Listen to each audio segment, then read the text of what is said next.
ज्वालामुखी व्यापार मंडल ने प्रदेश में कोरोना संक्रमितों की बढ़ती हुई संख्या को देखते हुए शहर की दुकानों को सुबह 7 से दोपहर 3 बजे तक खोलने का फैसला लिया है। अनलॉक 1 में जिला कांगड़ा में दुकानें खोलने का समय बढ़ा दिया है।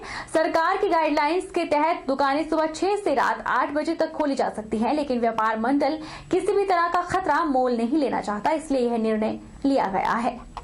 व्यापार मंडल के प्रधान अनीश सूद ने जानकारी देते हुए बताया कि सभी ने सर्वसहमति से 7 से 3 बजे तक दुकानें खोलने का निर्णय लिया है, ताकि कोरोना जैसी वैश्विक महामारी से बचा जा सके और लोग कम घरों से निकले या जरूरत पड़ने पर ही निकले, क्योंकि कोरोना के कारण स्थानीय लोगों सहित व्यापार जगत से जुड़े परिवारों को भी संक्रमित होने का भय बना हुआ है। इसी क्रम में सभी का हित देखते हुए यह फैसला लिया गया है। ज्वालामुखी व्यापार मंडल ने यह निर्णय लिया है कि सुबह 7 बजे से लेके 3 बजे तक दुकानें खुली रहेंगी। उसके बाद बाज़ार जो है पूर्ण रूप से बंद होगा। कोरोना को देखते हुए, इसकी बढ़ती बीमारी को देखते हुए हम ये चाहते हैं कि सोशल डिस्टेंसिंग और लोग घरों में रहें और इस बीमारी से महामारी की दया से निजात मिले। एक और जहां देश सहित प्रदेश में सफाई कर्मचारी कोरोना से बचाने और पर्यावरण को स्वच्छ बनाने के लिए जान जोखिम में डालकर ड्यूटी निभा रहे हैं, वहीं इन कोरोना योद्धाओं में कुछ ऐसे भी हैं जो ड्यूटी के साथ जनसेवा भी कर रहे हैं। नगर परिषद कुल्लू की महिला कर्मी संकट के समय में ड्यूटी तो निभा ही रही हैं, साथ ही लंच के समय कार्यालय में बैठकर मास्क बना रही हैं। नगर परिषद कुल्लू की सफाई टीम की सुपरवाइजर अनीता, कंप्यूटर ऑपरेटर सरिता और सफाई कर्मचारी सुदेश कुमारी ड्यूटी के दौरान लंच टाइम में आधा घंटा मास्क बना रही हैं और उसके बाद कुल्लू शहर में रेहड़ी फड़ी और अन्य जरूरतमंद लोगों को बांट रही हैं, साथ ही लोगों को जागरूक भी कर रही है। एक और जहां लोगों से घर में रहने की अपील की जा रही है, वहीं इन हालातों में सफाई कर्मचारी महत्वपूर्ण भूमिका निभा रहे हैं, लेकिन कुछ सफाई कर्मी ऐसे भी हैं जहां ड्यूटी के साथ जनसेवा करके देश हित में कार्य कर अन्य लोगों के लिए प्रेरणा स्रोत बन रहे हैं।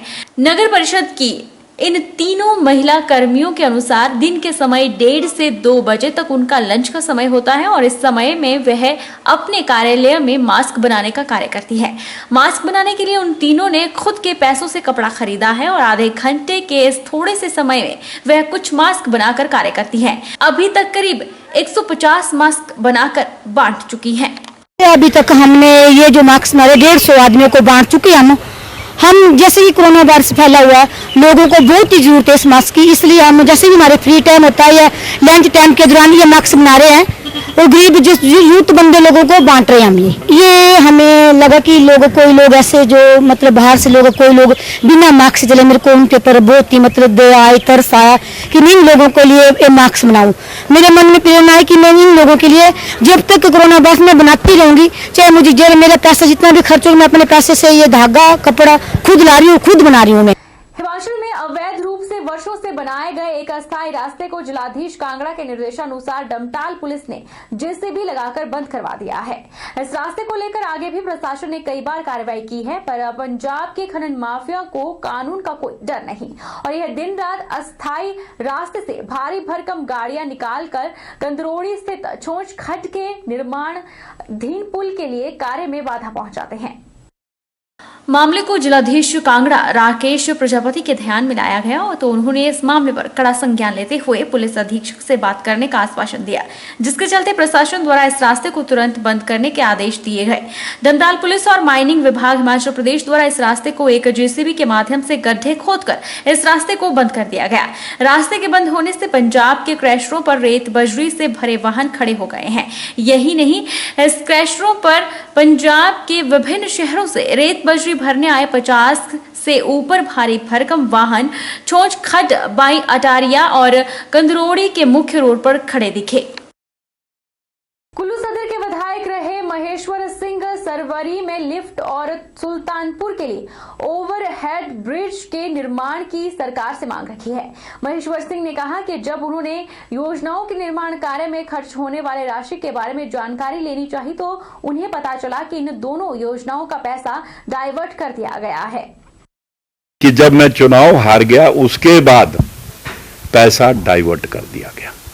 मेरी नॉलेज में नहीं था, बाद में पता लगा कि ये तो 2 लाख वो भी और इन तीनों योजनाओं का सारा पैसा डाइवर्ट करके ऐसे कामों को दिया गया जो करने की जरूरत ही नहीं थी।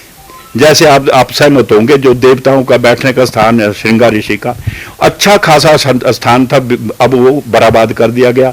राम बाग था, बैठने की जगह थी, पब्लिक बैठती थी, अब पता नहीं वहां जंतर मंतर बना हुआ है, कहाँ बैठे कहाँ जाए, यही सरवरी का हाल हुआ। तो इसका मुझे बहुत दुख है, लेकिन फिर भी अंततोगत्वा जब मैंने फिर जयराम जी से बात की कि भाई वो पैसा डाइवर्ट हुआ है, तो उन्होंने निर्देश दिए अब उस पैसे को की जगह 25 लाख दिया गया है प्रथम किस्त, क्योंकि ये अर्बन डेवलपमेंट काम का सरकार डिपार्टमेंट का काम है।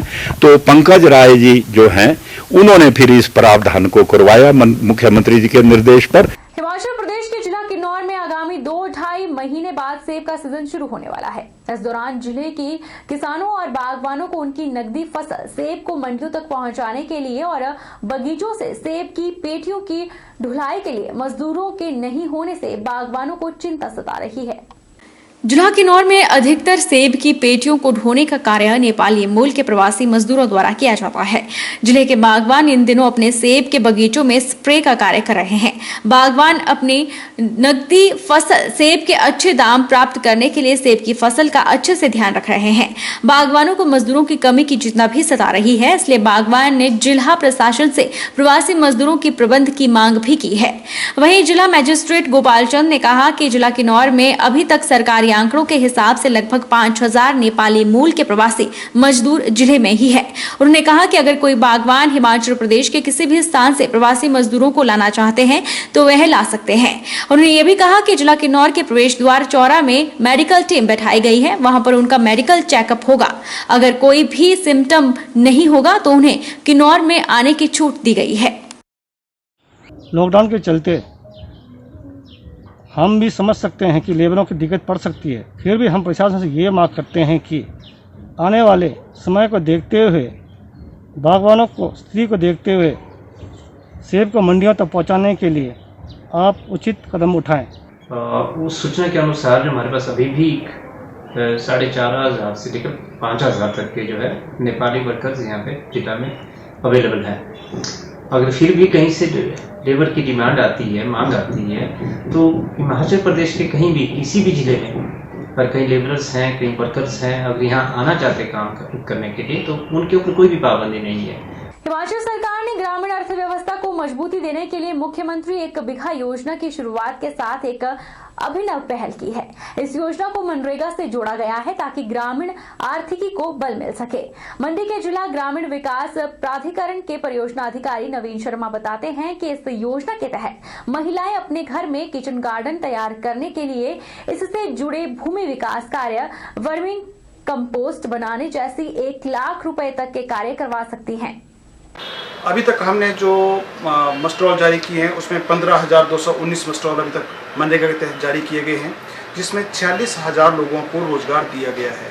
अभी तक जो हमारे परसेंटेज जो जनरेट हुए हैं वो 6,32,000 परसेंटेज हमने यहाँ पे जनरेट किए हैं, जिसके तहत की जो है तो 62% उसमें महिलाओं ने कार्य किया है।